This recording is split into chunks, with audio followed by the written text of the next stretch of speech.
Tell me, Dot. This was me in 2009. How excited are you about this? Sort of. Well, excited about going to Brunei first time, and yeah, and off with all the friends like Eddie, Poppy, Caitlin, Lily, Sarah, and Lily, Sarah. And I was this really awkward kid who just said my friend's name incorrectly. What are you doing, The Dot? Brunei Islanders. But a new settlement. Your whole starts raining you. Back then, my fashion taste was spot on, believe it or not. Look at those cargo pants and my spam hoodie. How did I even get this hoodie? What even?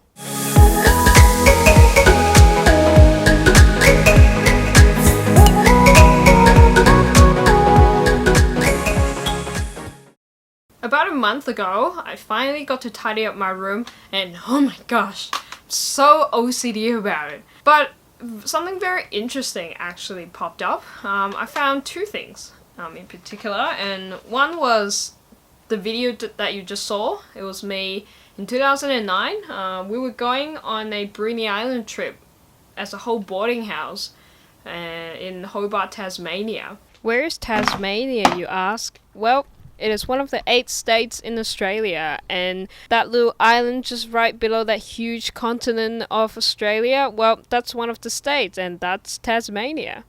The other one is 2013, and that was when I rapped at the end of the school assembly. A to the E to the P-U-T. I to the E to the S-W-D. That's us. Dot and Kelly. Dot and B.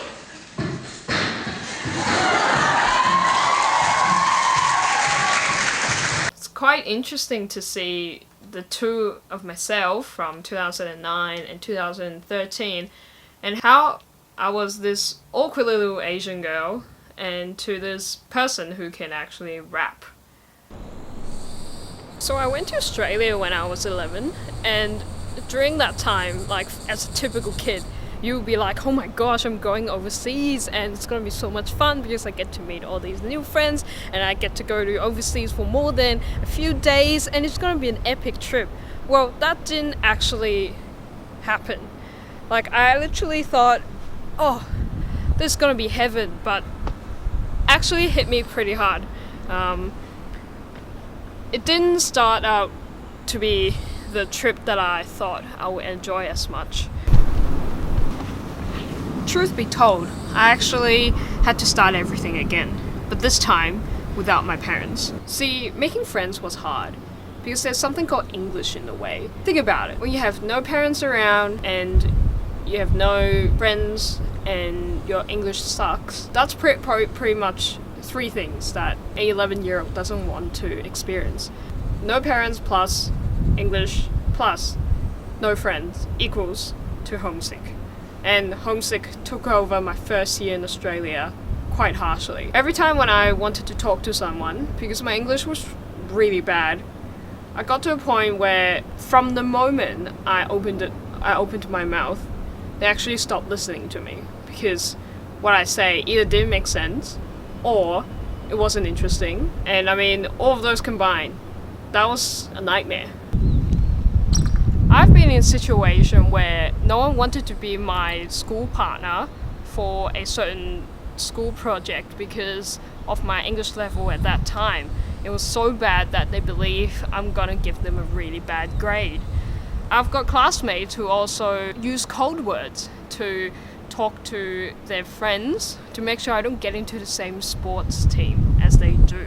I also got told off by them as well. They had to emphasize again and again of what they actually mean, and what they're using was Australian slang words, which is so hard to understand sometimes. And I also got told off by my classmate for being in the wrong schoolhouse class elective. But in fact, I was in the right class from the beginning. Instead of the teacher telling me to leave the class, my classmate told me to leave the class. Most significant one was actually, I got told, you're an Asian. You don't know anything about grammar. Wow, that hit me really hard. And that was during an English lesson class. I disagree with the usage of the perfect tense and preposition. Now, some of you are gonna be like, what is preposition and perfect tense? Well, you can look that up in the internet. They just said, why would you disagree with me? I speak English, it's my native language. I was so upset about it, and I thought, does being an Asian naturally means that you're bad at grammar? The teacher actually has to end her class early because she somehow found it amusing. Now you'd be like, what? She found it amusing? What is she thinking? Well, she actually found it amusing, not because of what my classmates said to me. It's because I was right. And for a lot of Hong Kong students, especially the school is specialized in English, they know that since primary school they have already been grammar drilled into their brain. And I mean, English theory, we are slightly better than speaking. I think that's how a lot of people learn languages as well. And that's exactly what I told my teacher, how I got the question right. Now you get to a point where, can I blame them about being so rude to me? Well, I can't really. I mean, do you expect a junior high school student to understand their classmate from another country, speaking a different language, living in a different country, and being able to feel comfortable about it? If you understand this and you're around the junior high school level and area, well, good on you. And you can help a lot of people who actually struggle within your class. There are many ways to help out, but I think this way is one of the most effective way because the person get to keep it. And that's what I did. I kept it. And I get to reflect on the ones who sent it to me and wrote words that helped me through the hardest time that I had in high school.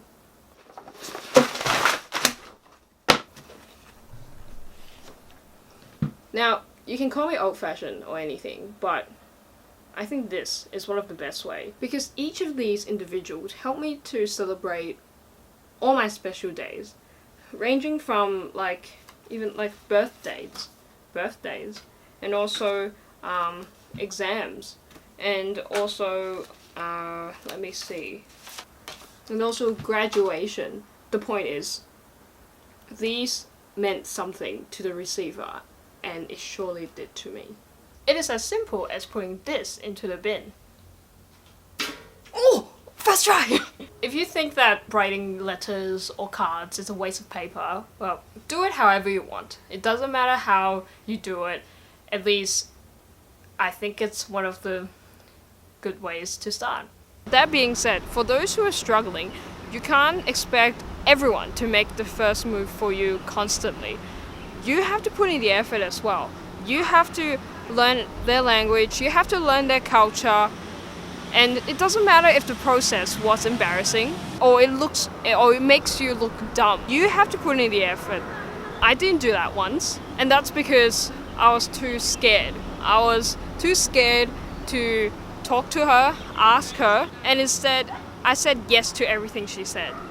And why I did that is because I thought, why would she want to listen to my crappy English? I thought that would turn out to be better, but no, it turned out to be worse. She organized everything. She organized the food the day before for us to make sure we have food to take with us to the competition. She made sure I was awake and she made sure I was ready. But then what I did in return was I hesitated. I hesitated to actually tell her that no, I don't have your lunch. But I said yes instead. And I was guilty and it was just 8 simple words. And I couldn't say it. She ended up with no lunch for her athletics competition. I don't use the word hate a lot because it's a very strong word, but she hated me so much. She even said, "Don't touch my stuff," when her jumper was on the floor and I helped her to grab it. And I think I totally deserved that. I don't know if she remembered this, but it taught me a very good lesson. If you don't understand, ask. If you want them to repeat, ask. If you want to make a point, say it. If you want to be corrected, tell them. Is it going to be embarrassing? Probably. Does it make me look dumb? Most probably. But would I learn something from it? Yes, definitely, without a doubt. And that could make a huge difference. And you can clearly see the difference between me crap at English to rap with English. It's all about putting the effort in and also being yourself, because ultimately being yourself shows who you are and how unique you are. So in this video, you can see the title was When I Was Crap at English. And when I was crap at English, yes, I go through all the struggles. I go through the struggles where people bully me, people just ignore my existence because there was a huge language barrier. Yeah, I mean, you will experience things like that. But was studying overseas at such a young age worth it? Well, I think it's worth it. I think I actually made more good memories than bad ones, because I get to do a lot of different things. And what was I up to? Yes. So like I showed you at the beginning of this video, I got to go to Bruny Island with my fellow boarders. I get to sing on the bus on the way to Bruny Island. And even though my English was crap, somehow it turned into a comedy, and it like a good way, not like a bad way, like a good comedy. And we went on a school camp, and a lot of my friends were homesick in my cabin. So I, at the time, because of my limited English language, I didn't know how to cheer them up. I just be myself. I just say it's okay. I mean, and it was somehow just in one moment I said, "Oh my gosh, all these mosquitoes," and everyone's like, "Oh, mosquitoes?" They're like, "You mean mosquitoes?" And then it was this moment of, wow, I've been pronouncing mosquitoes wrong my whole life. Yeah, and they finally had a smile on their face. And it was that simple. And just being yourself actually helped you a lot. I learned a new pronunciation, mosquitoes, not mosquitoes. And I get to cheer them up. I get to make them put the thought of homesick away, and instead they thought of my pronunciation of mosquitoes. And I was able to pull pranks.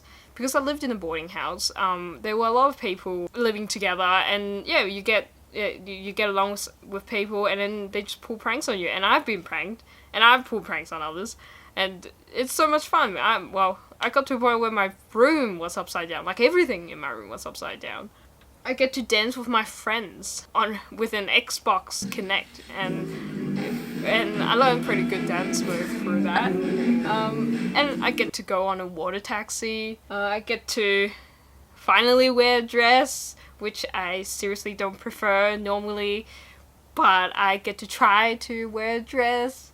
And I get to go to parties. I get to go into caves. I travel along the East Coast with some of my Australian friends. I listen to passenger busking. When you only need the light when it's burning low, only miss the sun when it starts to snow, only know you love her when you let her go. Beautiful. Yeah, just casually. I can see an equestrian competition with my friends, and one of my friends were actually competing, and that was a mind blown. I never see an equestrian competition live. I get to celebrate a university graduation of one of my friends who was a tutor in the boarding house. I get to see Prince Charles.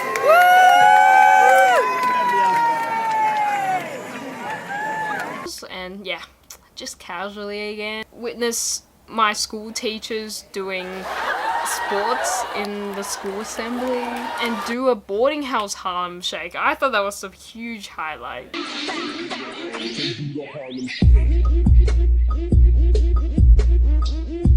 Yeah, and there are many more. There are many more things, good stuff that I did, and it's amazing. But then the most amazing thing is the people who actually stayed with me and helped me along throughout the high school life.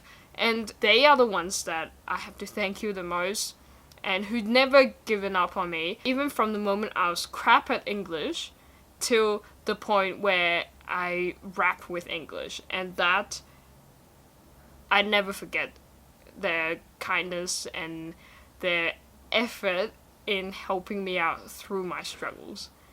Thank you.